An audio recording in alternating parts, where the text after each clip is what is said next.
Welcome back to BMaster79. In this video we are taking on ielts speaking topic 18. Describe a story or novel you have read that you found interesting. We will do the full journey part 2 and part 3 brainstorming first, then complete band 9 model answers. Here is the plan. First, how part 2 and part 3 actually work. Then a 1-minute plan you can build under pressure. Then brainstorming for every bullet on the card, a complete band 9 long turn for part 3 questions in full, and a language bank you can carry into your own topics. Part 2 is the long turn. The examiner hands you a card, a pencil and paper. You get 1 minute to prepare, and you should use every second of it. You then speak for 1 to 2 minutes without interruption. The examiner will stop you at 2 minutes. That is completely normal, not a mistake. Your target is to still be talking when you are stopped. Here is the card. Describe a story or novel you have read that you found interesting. You should say when you read it, what the story or novel was about, and who wrote it, and explain why you read it.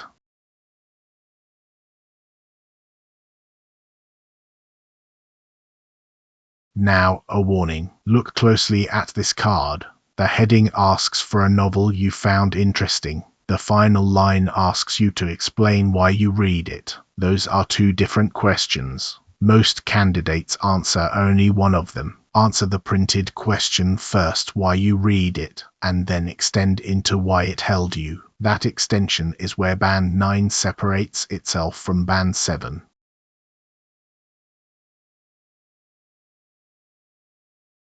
Here is the method. Step 1. Map one keyword for each bullet, never full sentences. Step 2.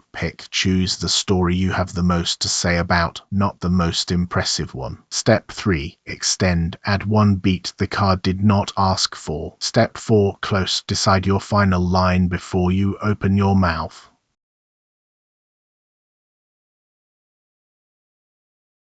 Bullet 1. When you read it, do not just give a date. Anchor the time to something in your life. About 4 years ago, the summer before my final year, straight after a brutal exam period picked up on a whim. Notice the language, a punishing exam period, more or less on a whim. That is precise, natural vocabulary.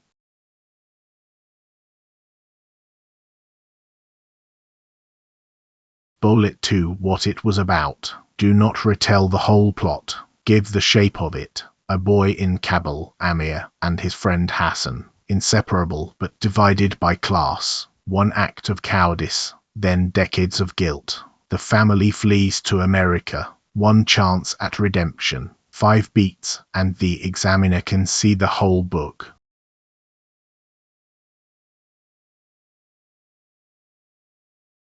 Bullet 3. Who wrote it? This is the shortest bullet, so do not linger. Name the author, add one interesting fact, and move on. And notice the hedge, if I remember rightly. Hedging is not weakness. It is exactly what a confident native speaker does when they are not certain.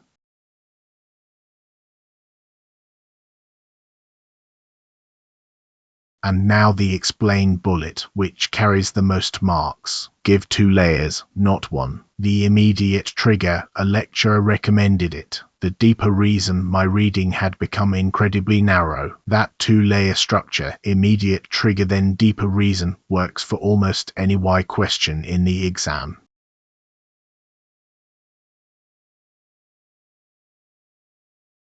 Finally, the extension. The card never asked how the book made me feel afterwards, so that is exactly where I finish. What stayed with me was not the setting, it was the moral discomfort. And I end on an unresolved thought, which sounds like real speech rather than a rehearsed script.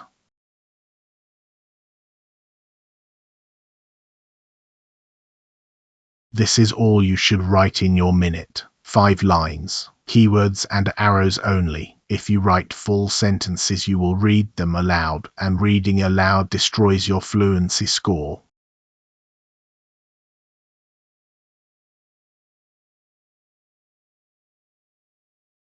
I'd like to talk about a novel that genuinely got under my skin, The Kite Runner. I read it about 4 years ago, during the long summer break before my final year at university. I'd just come out of the punishing exam period, and I wanted something as far from a textbook as possible, so I picked it up more or less on a whim. As for the story itself, it follows a boy called Amir growing up in Kabul and his friendship with Hassan, the son of his father's servant. The two of them are inseparable as children, but they are quietly divided by caste. Then, at a critical moment, Amir does something cowardly. He witnesses something terrible happening to Hassan and says nothing. That single act of betrayal haunts him for decades. Years later, after his family has fled to America, he's handed one chance to put things right. It was written by Khaled Hosseini, an Afghan-American writer who, if I remember rightly, was a practicing doctor before he turned to fiction. It came out in the early 2000s and it was his debut, which I find remarkable given how assured the writing is. As for why I read it, there were two reasons really. The immediate trigger was that one of my lecturers mentioned it in passing and I trusted her taste completely. But the deeper reason was that I realized my reading had become incredibly narrow. I had only ever read fiction set in my own country, and I wanted a window into a place I knew almost nothing about beyond news headlines. And it delivered on that far more than I expected. What stayed with me wasn't the setting, though, it was the moral discomfort. The book simply refuses to let you off the hook. You're forced to ask what you would have done, and honestly, I'm still not sure of my answer. Here is the whole long turn in one place, so you can see how the pieces join up. It runs to 321 words, which is about 2 minutes and 8 seconds at a natural speaking pace. Note that the narration in this video is read faster than you should speak in the exam. Pause the video and read it through.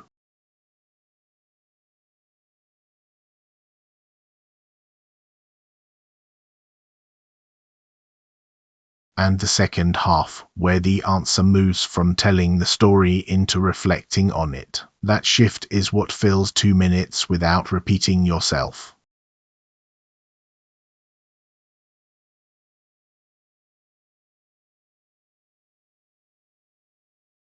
Part 3 follows straight on and lasts about 4 to 5 minutes. The questions become abstract. They are about people in general, not about you. Your answers should be shorter than Part 2, roughly 4 to 6 sentences. The examiner may interrupt or push back, and that is a good sign, not a bad one.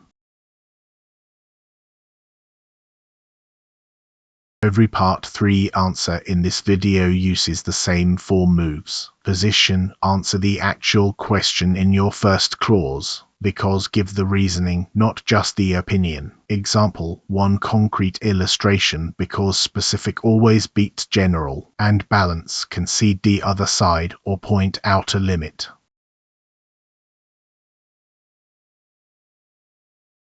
Part 3, Question 1. How does technology help people tell stories? Before you answer, find the strongest single idea rather than listing 5 weak ones. Here the strongest idea is that the barrier to entry has collapsed. Everything else supports that.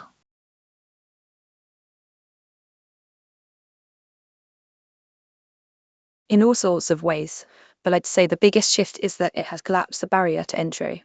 50 years ago, if you wanted to tell a story to strangers, you needed a publisher or a studio to say yes. Now anyone with a phone can put a podcast or a short film in front of a global audience overnight. Beyond distribution, it has also widened the toolkit. Things like interactive fiction and video games let the audience shape the narrative, which simply was impossible on the page.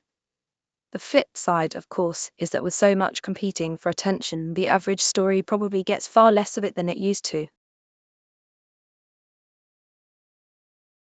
Part 3, Question 2. Do you prefer ebooks or paper books? Refuse the binary. The high-scoring move is to split your answer by purpose: paper for pleasure, digital for study, then land it with one crisp summary line.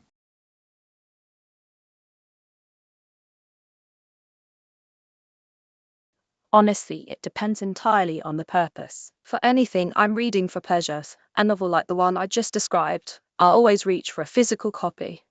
There's something about the tactile side of it, and I find I remember far more when I can picture where on the page something happened. But for academic reading, ebooks win hands down. Being able to search a 400-page text in seconds, highlight it, and carry 20 books on one device is a fight paper simply can't win. So paper for immersion, digital for utility.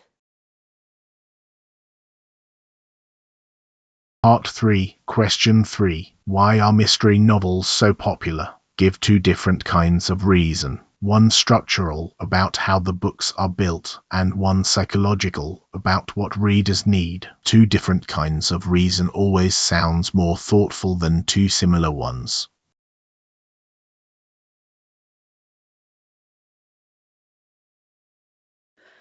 I think a couple of things are going on. The obvious one is that mysteries are structurally addictive. The entire genre is built around withholding information, so there's a built-in reason to keep turning the page. But I suspect the deeper appeal is psychological.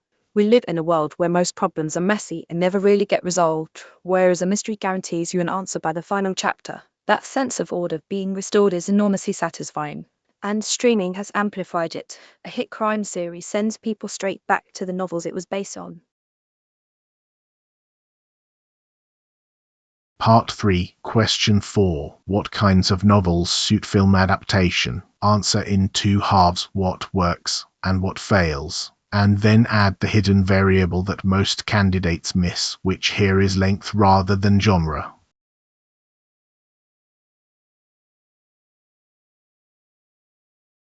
As a rule of thumb, the ones that adapt well are plot-driven with a strong visual dimension: thrillers, adventure stories, historical epics. If a book's power comes from what happens, a camera can capture that. What tends to fail is literary fiction, where the whole point is interiority, a character's stream of consciousness or irony that lives entirely in the narrator's voice. There's no cinematic equivalent for a paragraph inside someone's head. That said, length matters just as much. The tightly plotted short novel fits a 2-hour film far better than a sprawling epic, which is why so many of those now get made as series instead. Here is the language bank from the long turn. Learn these as whole chunks, not as single words. Get under your skin, on a whim, haunt someone for decades. Put things right, a window into something, and refuse to let you off the hook.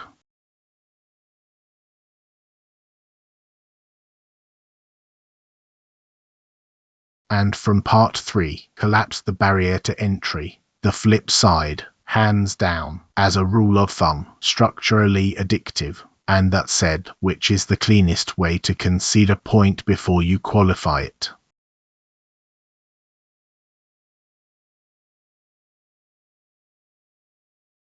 So why does the score, fluency and coherence, 2 minutes filled without visible effort, ordered by the card's own bullets and then extended past them? Lexical resource precise, idiomatic collocation used naturally, not a list of memorized phrases. Grammatical range, past perfect conditionals and cleft structures appear because the meaning needs them, and pronunciation, stress marks contrast and signals the shift from narration into reflection. One important note. Band 9 here is our own quality assessment against the public ielts band descriptors. It is not a certified examiner score.